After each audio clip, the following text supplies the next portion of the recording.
Buen día, iglesia. Buen día. ¿Cómo están? Bien. ¿Todo bien? Me llamo Rich, no Craig, y agradezco estar con ustedes esta mañana mientras Craig se toma un tiempo libre. Estamos en este estudio del Éxodo, como recordarán. Hoy estaremos en el capítulo 34 del Éxodo. Pueden sacar su Biblia ahora si lo desean, pero ha surgido esta pregunta que se ha ido formando en mi mente al recorrer la historia. Recordarán que en el Génesis Dios llamó a Abraham para ser su amigo especial y dijo que en él, por él, todas las naciones del planeta serían bendecidas a través de él.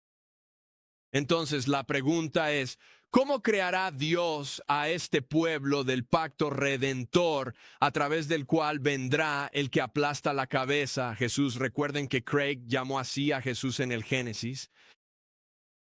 Y mientras he visto cómo se desarrolla el Éxodo, he estado pensando en esa pregunta. ¿Qué va a hacer Dios? Porque al abrir el Éxodo, el pueblo está esclavizado, recuerdan. Y estas son algunas cosas que ya hemos visto en la historia. Dios vio que estaban en esclavitud. Dios oyó su clamor. Dios llamó a Moisés. Dios envió a Moisés. Dios derrotó a los dioses de Egipto. Dios rescató y sacó al pueblo. Dios protegió al pueblo en el mar. Dios dio maná y codornices. Dios los fortaleció para vencer a los amalecitas. Dios sacó agua de una roca. Dios es realmente el centro de la historia, ¿verdad? Dios dio sabiduría a través de Jetro. Dios se apareció en el monte Sinaí. Recuerden el humo y la voz estruendosa. Dios dictó los 10 mandamientos. Dios organizó su orden social. Dios detalló el tabernáculo, los sacrificios y las funciones sacerdotales. Recuerden todos los colores distintos en el tabernáculo. Dios ardió en ira por el becerro, ¿recuerdan? Moisés también. Lanzó las tablas, las rompió, todo eso. Dios le prometió a Moisés un vistazo la semana pasada y aquí estamos. Antes de seguir, una pregunta, ¿cuál es su visión de Dios? Cuando digo Dios, ¿qué les viene a la mente de inmediato? Anoten un par de palabras o recuérdenlas. Cuando yo digo Dios, ¿qué les viene a la mente de inmediato? Lo primero que les venga a la mente, anótenlo, recuérdenlo. ¿Cuál es su visión de Dios? Cada uno tiene una visión de Dios, lo sepamos o no, y puede verse afectada por varias cosas. Nuestra cultura, la época en que nacimos, nuestra historia familiar, nuestra experiencia, las heridas que cargamos, los dolores que tenemos.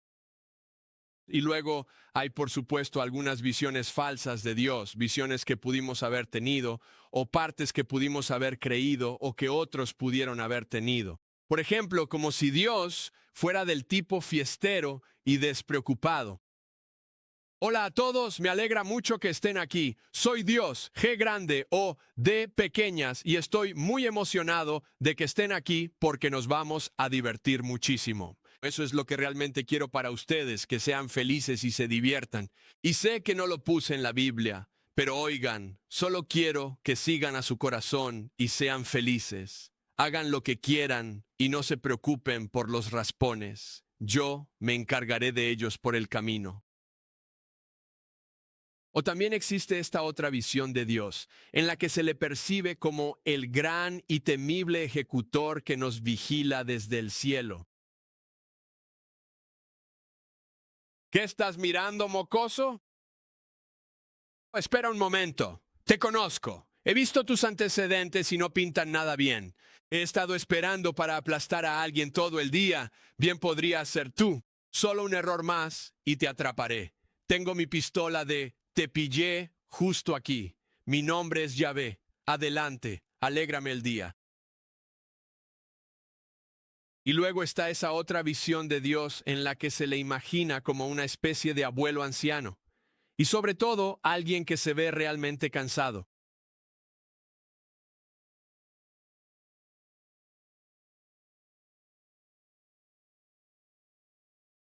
Tú, tú, tú creíste que me habías pillado durmiendo, ¿verdad? Bueno, yo sí me canso de vez en cuando. No siempre sé qué está pasando, ya saben, pero les digo que yo mando. Yo mando. ¿Qué es eso? Ah, creí que habías dicho algo. Como dije, uso talla grande. Quiero decir, yo mando. Ahora has hecho que me confunda todo. Ahora yo hice el mundo entero, ¿saben? Todo el universo, todo el tinglado, yo lo hice. Me tomó 6 días enteros y como que me agotó. Vaya que me alegré por ese séptimo día, ese día para descansar.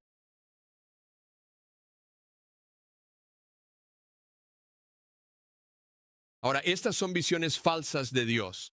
No vayan a decirle a Craig que creo que Dios es un abuelo en el porche, ¿vale? Estas son visiones falsas de Dios, pero son piezas que quizás tengamos o aceptemos o que hayamos oído que otros tienen sobre Dios. ¿Cuál es tu visión de Dios? Conocer nuestra visión de Dios es importante. Cuando estaba en el posgrado, un ministro visitante, vino a la escuela y se ofreció a hablar con los estudiantes sobre cualquier cosa. Y así que fui porque estaba un poco confundido por algunas cosas. No teológicamente, solo me preguntaba un poco dónde estaba Dios. Cuando estaba en la Universidad de Minnesota conociendo a Jesús, memorizaba las escrituras y oraba, y era como si camináramos juntos por el campus como amigos, ¿saben? Y luego fui al seminario y al posgrado, y cuanto más aprendía de Dios, más grande se volvía, y esos sentimientos de cercanía se disiparon un poco y cambiaron. Y él me preguntó, describe a Dios. Y así lo hice, y hablamos, y al final dijo algo como esto. Sabes, solo puedes adorar o relacionarte con un Dios que puedas entender o concebir en tu mente. Cuanto más grande, cuantas más cosas empieces a experimentar y creer sobre Dios, más esquivos parecen ser esos sentimientos de cercanía. Y eso fue muy importante para mí y me hizo darme cuenta de que si mi visión de Dios puede cambiar mis sentimientos, alterarlos, entonces, ¿qué podría ser una visión errónea o un malentendido de Dios en términos de las decisiones éticas o morales que podamos tomar o tener? Verán, nuestra percepción interna de Dios, nuestra visión de Dios debe basarse en lo que Dios ha dicho, revelado sobre sí mismo en las Escrituras. Debemos adorar y relacionarnos con Dios como Dios se conoce a sí mismo, no como lo inventamos o imaginamos, o podríamos terminar siendo culpables de idolatría. No todos los ídolos son de oro. ¿Qué rayos tiene esto que ver con el Éxodo? Bueno, me alegra mucho que lo preguntes. Al abrir el capítulo 34 del Éxodo y leer un poco, veamos si podemos hacer algunas conexiones. Ahora, al abrir el capítulo 34, vemos que Dios le dice a Moisés, ve a tallar un par de tablas más para reemplazar las que rompiste allá en el 32:19 y sube al monte. Y Moisés lo hace, y empezamos a leer en el versículo 5 del capítulo 34. Entonces el Señor descendió en la nube y estuvo allí con él y proclamó su nombre, el Señor. Y Craig nos ha enseñado que cada vez que vemos S-E-N-O-R todo en mayúsculas es Dios usando su nombre propio, Yahvé. Así que cuando pasó frente a Moisés y proclamó, Yahvé, Yahvé, Dios compasivo y clemente, lento para la ira, grande en amor y fidelidad. Ahora recuerden, Moisés quería ver a Dios y cuando Dios aparece, describe su propia naturaleza. Y lo primero que dice es, Moisés, lo primero que tienes que entender sobre mí es que mi corazón se conmueve por la gente, soy compasivo. La imagen aquí es una palabra que transmite el amor instintivo, protector y de cuidado que una madre tiene por el hijo que lleva en su vientre. Ahora, a Dios nunca se le describe teniendo literalmente una matriz, pero la palabra comunica un amor profundamente tierno y vivificante, y eso es justo lo que está haciendo. Le está dando vida a este pueblo al pie del Sinaí.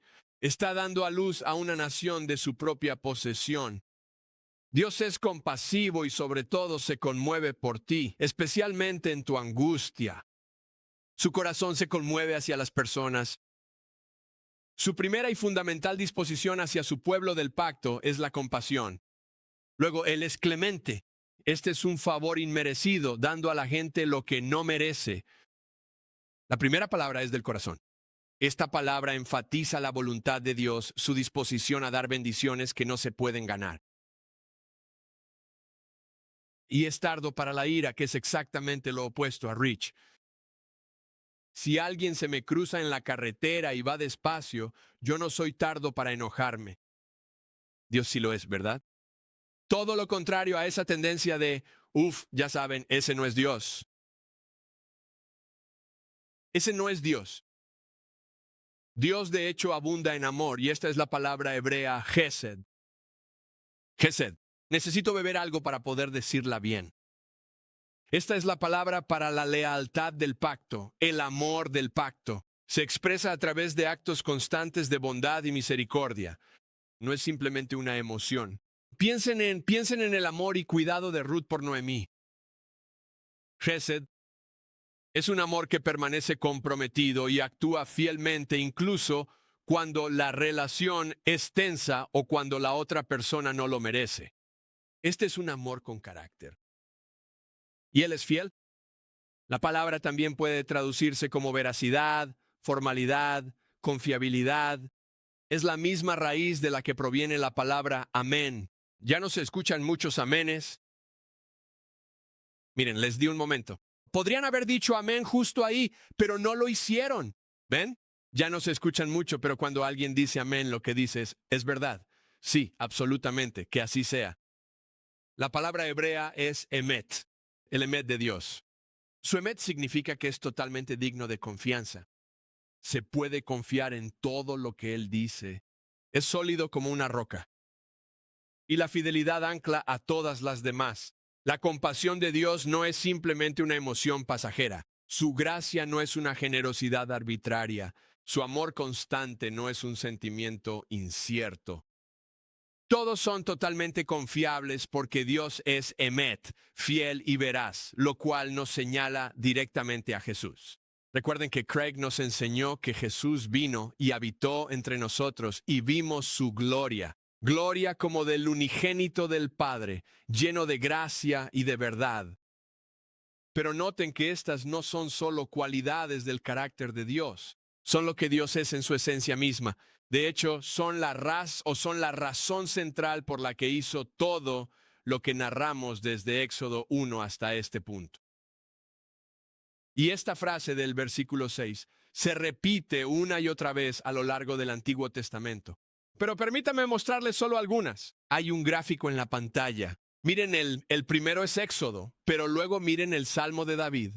Mismas palabras exactamente en el mismo orden. Luego, los exiliados que regresan de Egipto oran en Nehemías y confiesan su pecado. Y ellos se apoyan en esta realidad de quién es Dios en su oración. Y luego Jonás. Jonás usa estas mismas palabras para presentar una queja. ¿Recuerdan a Jonás? Él no quería ir a predicarles a los ninivitas, se fue por el camino opuesto. Él predicó, tenía miedo de que ellos respondieran. Y lo hacen. Se sienta y espera a que los aplasten. No lo hacen y él dice, ¡oh, lo sabía! Dios sabía que eras todas estas cosas y que te arrepentirías de enviar el mal. Él sabía cómo era Dios. Bueno, Joel lo usa entonces como un llamado al arrepentimiento, las mismas palabras como un llamado a volver, a regresar a Dios. Esta es una autorrevelación de Dios y resuena en todo el Antiguo Testamento una y otra vez. Y yo les sugiero que así es exactamente como Dios creará un pueblo redimido, a través del cual viene Jesús, a través de este amor de pacto paciente y clemente que persigue fielmente a un pueblo obstinado, esperando que se vuelvan hacia Él. Él está en una búsqueda implacable y vemos que se desarrolla un patrón. Él rescata. Él redime al arrepentido. Él restaura la relación y ellos lo arruinan. Y Él rescata y redime al arrepentido y restaura la relación y ellos lo arruinan. Y Él rescata. ¿Entienden el patrón? Y redime al arrepentido y restaura la relación. Así que al describir a Dios de esta manera, el versículo 7 va a sonar un poco raro tal vez. Recuerden que el versículo 6 decía, Yahvé, Yahvé, Dios compasivo y clemente, lento para la ira, grande en amor y fidelidad. Y luego el versículo 7, que mantiene su amor a millares y perdona la iniquidad, la rebelión y el pecado, pero que no deja sin castigo al culpable. Él castiga el pecado de los padres en los hijos y en los hijos de sus hijos hasta la tercera y cuarta generación. Ahora, algunos quizás recuerden esto. Suena muy parecido, y lo es, a Éxodo 25, en el mandamiento contra la fabricación de ídolos. Ahí Dios dice, no te inclinarás ante ellos ni los adorarás, porque yo, el Señor tu Dios, soy un Dios celoso que castiga a los hijos por el pecado de los padres hasta la tercera y cuarta generación de los que me odian. Ahora, espera un momento. Rich, acabas de decir que Dios es compasivo y clemente y lleno de todas estas otras cosas. ¿Qué es esta gran idea de castigar a los hijos por los pecados de los padres? ¿Y sabes qué? Estás en buena compañía si piensas eso, porque al parecer Jeremías y Ezequiel pensaban exactamente lo mismo. Y Ezequiel les escribió a los exiliados en Babilonia. Tras la caída de Jerusalén en el 586, mucha gente es llevada a Babilonia. Esto es mucho después de donde están ahora en el monte Sinaí. Y les dice que ya no deberían citar este proverbio que al parecer inventaron. Bueno, escuchemos. Ezequiel capítulo 18. ¿Qué quieren decir al citar este proverbio sobre la tierra de Israel? Los padres comieron las uvas agrias y a los hijos se les destemplaron los dientes, tan cierto como que vivo yo, declara el Señor soberano. Ya no citarán más este proverbio en Israel, porque todos me pertenecen, tanto el Padre como el Hijo, ambos me pertenecen por igual. El que peque es el que morirá. Al final del capítulo, Ezequiel escribe, no me complace la muerte de nadie, declara el Señor soberano. Arrepiéntanse y vivan. ¿Recuerdan ese patrón? Arrepiéntanse. Es un llamado a retomar la relación. Miren, creo que es peligroso oír las palabras de Éxodo como una culpa heredada cuando de lo que realmente habla es de consecuencias heredadas, y conocemos muy bien las consecuencias heredadas. Lo sabemos, lo hemos visto. Una madre alcohólica puede transmitirle a su bebé esa adicción. Lo mismo ocurre con las drogas. Unos queridos amigos nuestros adoptaron gemelas o no gemelas, dos niñas en Virginia Occidental, y una de ellas luchó contra la adicción por culpa de su madre. La bebé no hizo nada malo. Ella no lo eligió. No es justo. Pero sufrió por las decisiones que tomó su madre biológica. Y al parecer, el pueblo que sufría el exilio por el pecado de la generación anterior creó este proverbio de los padres y las uvas agrias. Y Dios dice, eso está totalmente mal, no es así en absoluto.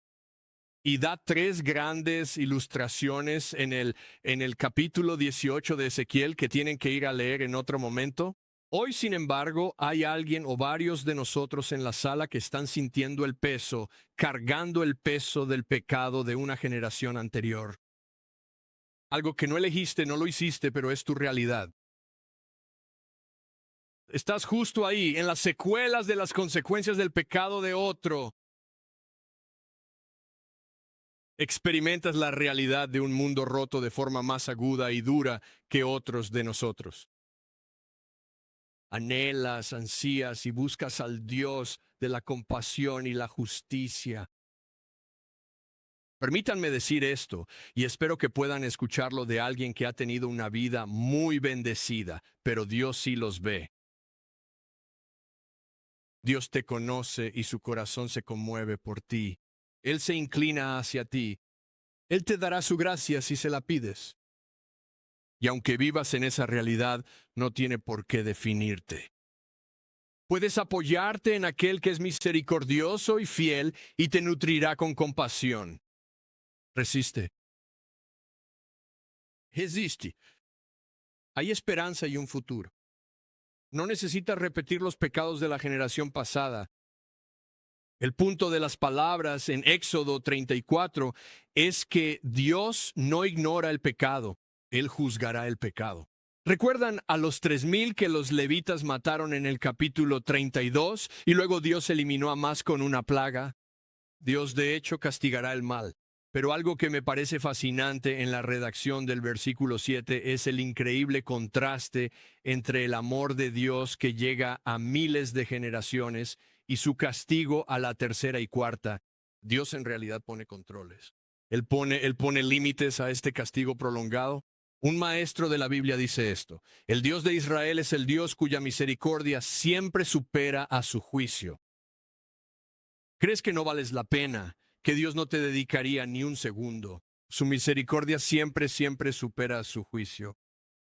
¿Crees que has hecho demasiado, que cruzaste la línea demasiado lejos, que la sangre de Jesús no puede alcanzarte? Su misericordia siempre supera a su juicio. Amén. Siempre. Si pusieras esto en una balanza, el amor de Dios pesa mucho más que su juicio. Tengo una pregunta sobre la visión de Dios que anotaste o que recuerdas. ¿Tu visión de Dios concuerda con las Escrituras? ¿La visión que tienes en tu mente y en tu corazón coincide con lo que dice la Escritura? ¿Que Dios es compasivo contigo, clemente contigo, grande en amor y fidelidad?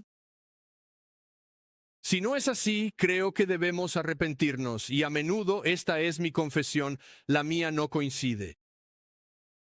Con frecuencia cuando fallo, cuando me tenso y yo puedo escupir ira hacia mí mismo más rápido que nadie. Me digo palabras a mí mismo que nunca le susurraría a otra persona. Eso me muestra que no creo que Dios sea completamente compasivo y clemente, grande en amor y fidelidad. Y me pregunto si hay alguien más en esta sala que deba realinear su visión de Dios con la verdad de las Escrituras. Y algunos se preguntarán, ¿va a hacer alguna vez esa oración que Craig siempre nos hace rezar? No, no lo haré. Llevamos meses diciendo, Espíritu, estoy listo para escucharte. ¿Recuerdan? Así que les daré espacio para preguntarle al Espíritu Santo: ¿en qué parte mi visión de Dios no se alinea con lo que Dios ha dicho de sí mismo aquí? ¿Dónde, Espíritu Santo? Y luego traten este asunto con el Señor. Y solo quiero darles un poco de espacio y tiempo para hacerlo. Así que guardemos silencio durante unos 30 segundos.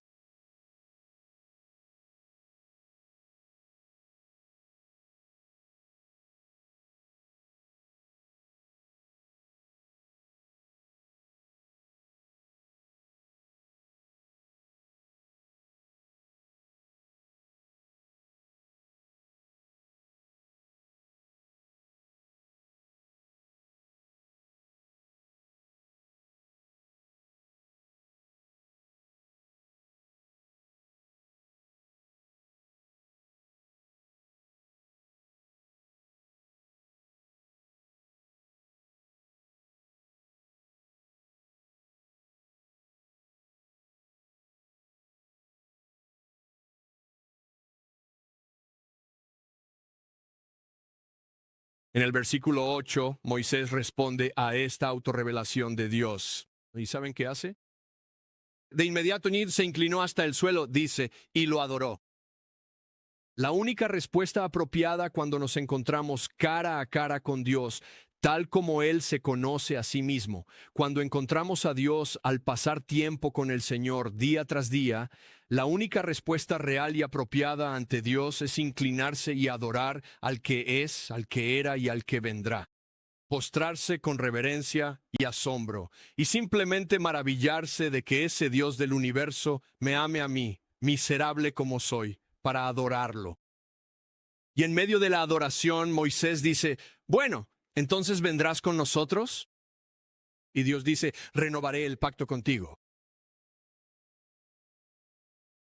Recuerden, este es el pueblo que ya lo había arruinado. Es decir, literalmente, mientras ellos forjaban un becerro, Dios grababa en piedra, no te hagas ídolos. Merecían la aniquilación total, pero en cambio Dios renueva el pacto con él. Esta es una expresión inmediata de su compasión, gracia, lealtad al pacto y fidelidad. Escuchen esto. Sin importar lo que hayas hecho en tu vida, Dios está dispuesto a inclinar su corazón hacia ti. Un autor dijo, Dios busca la mínima razón posible para perdonar. Si le das una mínima oportunidad, Él te perdonará en Cristo Jesús. Solo vuélvete un poco. Vuelve a casa. Es reconfortante saber que nuestro Abba nos tiene un cariño inmenso, un amor que nos acompaña siempre. ¿Te has alejado tantas veces que dices, ay Dios, ya sabes, lo he vuelto a nacer, ya no voy a pedir más? Si le das una mínima oportunidad, Él te perdonará en Cristo Jesús. Vuélvete a Él de nuevo. Él perdonará. Es su esencia más profunda. Amén. El final de Éxodo 34 es bastante extraño. Dice, cuando Moisés bajó del Sinaí con las tablas del pacto, no sabía que su rostro radiaba por haber hablado con el Señor. Al verlo, Aarón y los israelitas temieron acercarse por su resplandor. Luego Moisés los llamó, se acercaron y les dio los mandamientos. Después se puso un velo. Al reunirse con el Señor se lo quitaba, y al salir su rostro brillaba. Y luego les comunica los mandamientos y se vuelve a poner el velo en la cara y va a encontrarse con el Señor, se quita el velo y, ya saben, recibe los mandamientos. Se los entrega al pueblo y se cubre la cara con un velo. Qué interesante, qué extraño. Solo hay un par de cosas que quiero preguntar sobre esto. Uno, primero que nada, fíjense que él no lo sabía. No lo sabía. Su rostro emitía luz. No tenía idea de que estaba reflejando la gloria de Dios que acababa de experimentar. Otros lo vieron.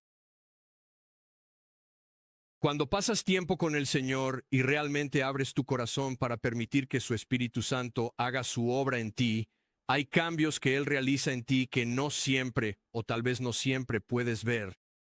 Esta es una razón por la que es importante tener una comunidad, porque el pueblo de Dios puede ver cosas en ti, los cambios que Dios está haciendo en ti que tú no puedes ver, y ellos pueden afirmar esas cosas en ti. Esa es una razón por la que la comunidad es realmente importante. La segunda pregunta que tengo es, ¿por qué? ¿Por qué se veló Moisés?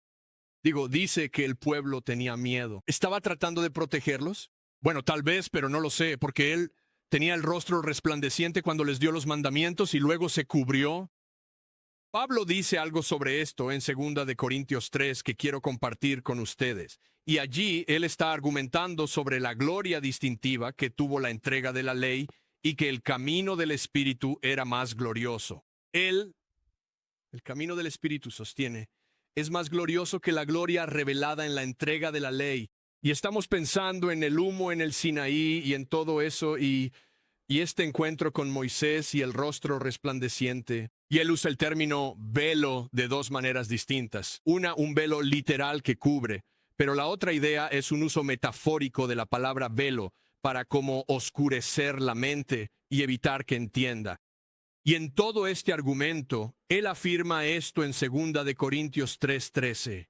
No somos como Moisés que se ponía un velo sobre la cara para que los israelitas no vieran el fin de lo que se estaba desvaneciendo. Pablo argumenta que Moisés se cubrió porque no quería que otros vieran que el brillo se desvanecía. Escondió su rostro en lugar de mostrar que no siempre brillaba. Ahora, no sé ustedes, pero yo soy un poco como Moisés. Él eligió el velo para esconderse. ¿Qué pensarán de mí, ya saben, si ven que se está apagando, saben? ¿Qué pensarán de mí si no llego con una sonrisa y digo, oh, estoy bien, todo genial? Y yo también elijo esconderme a veces. Hay cosas que el ministerio te hace, que a veces son difíciles de asimilar.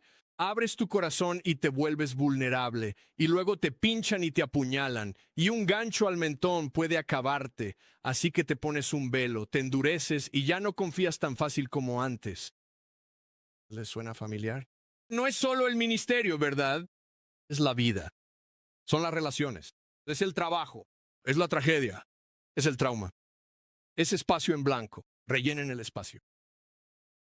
John Ortberg dice esto: el poder espiritual puede fluir en casi cualquier circunstancia, pero no puede fluir cuando la gente se esconde y finge ser lo que no es. Esta es una razón, otra razón por la que necesito comunidad. Y pienso en empezar un grupo nuevo. Soy parte de un par de grupos de hombres, pero pienso en empezar uno nuevo donde podamos ser reales y seguir buscando a Jesús usando las prácticas del material, practicando el camino. Si les interesa información sobre eso, escríbanme, estoy viejo, se me olvidará, así que no solo me lo digan. Envíenme un correo a rich@ferncreekcc.org. Les daré más información. Entonces Pablo dice algo asombroso. Siempre que alguien se vuelve al Señor, el velo es quitado. Ahora bien, el Señor es el Espíritu, y donde está el Espíritu del Señor hay libertad. Y todos nosotros que con el rostro descubierto, y la siguiente palabra puede significar contemplar o reflejar. Todos nosotros, con el rostro descubierto, reflejamos la gloria del Señor y somos transformados a su imagen con gloria creciente, la cual proviene del Señor, que es el Espíritu. Hermanos y hermanas, si se han entregado a Jesús, quien es la máxima encarnación y expresión de este Dios compasivo, ustedes se convierten en el tabernáculo de su Espíritu Santo, reflejando su gloria. En 1 Corintios 6 dice: ¿no saben que sus cuerpos son templo del Espíritu Santo que recibieron de Dios? No se pertenecen a sí mismos, fueron comprados por un precio. Honren a Dios con sus cuerpos. Si aceptaron a Jesús, unieron su vida a Él en el bautismo. Dios ha establecido su residencia en su vida, y Él está haciendo una obra de renovación. ¿Recuerdan dónde habitaba Dios en el tabernáculo o en el templo? En un lugar llamado el lugar santísimo. ¿Recuerdan quién podía entrar allí? El sumo sacerdote. ¿Con qué frecuencia? Un día al año. ¿Cuándo y vistiendo qué? Ropas especiales. Bueno, déjenme decirles algo. Ustedes y yo somos el lugar santísimo donde habita el Espíritu de Dios. Él está estableciendo su hogar en nosotros. Él nos está limpiando. Él nos ha dado ropas nuevas para vestir. Somos el lugar santísimo y Dios ahora mora con nosotros. Él no va y viene. La gloria que Moisés reflejaba se desvaneció. Ahora, como templos del Espíritu Santo, estamos reflejando la gloria de Dios de formas crecientes que no deben ocultarse. La gloria de Dios a través de nosotros se refleja de adentro hacia afuera a medida que nos parecemos más y más y más a Jesús. Pero hablaremos más de eso cuando estudiemos Efesios en las próximas semanas. Éxodo 34, la autorrevelación de Dios, cuyo corazón está vuelto hacia nosotros, cuyas manos están llenas de gracia, que está comprometido con su pacto y en quien se puede confiar hasta el final para transformarnos a todos a la imagen de Jesús. ¿Conoces a Jesús? Si no, vamos a tener la comunión en un momento y habrá una canción después. Me encantaría comenzar una conversación contigo cuando suene esa canción. Solo ven aquí adelante y preséntate. Iniciaremos una charla sobre comenzar, continuar y quizás regresar a una relación con Jesús. Pero al considerar a Jesús en la noche en que fue traicionado, tomó pan, lo partió, se lo dio a sus discípulos y dijo: este es mi cuerpo, tomen y coman esto, recuérdenme. Y tomó una copa y dijo: este es el nuevo pacto en mi sangre derramada para el perdón de los pecados de muchos. Y Pablo dice: cada vez que coman este pan y beban esta copa, proclaman la muerte del Señor hasta que Él venga. Oremos juntos. Padre, te damos muchas gracias por tu inmensa fidelidad, por tu profunda compasión, por tu gracia infinita y por tu amor de pacto tan paciente. Vemos esto finalmente en la encarnación de Jesús y en su sacrificio, su muerte, sepultura y resurrección. Y Señor, celebramos tu regalo al participar de estos simples elementos de nuevo. Recuérdanos de nuevo la maravilla de tu amor y sacrificio.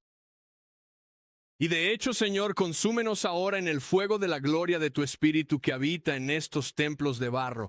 Oramos por la gloria de Jesús. Amén. Participemos de la comunión juntos.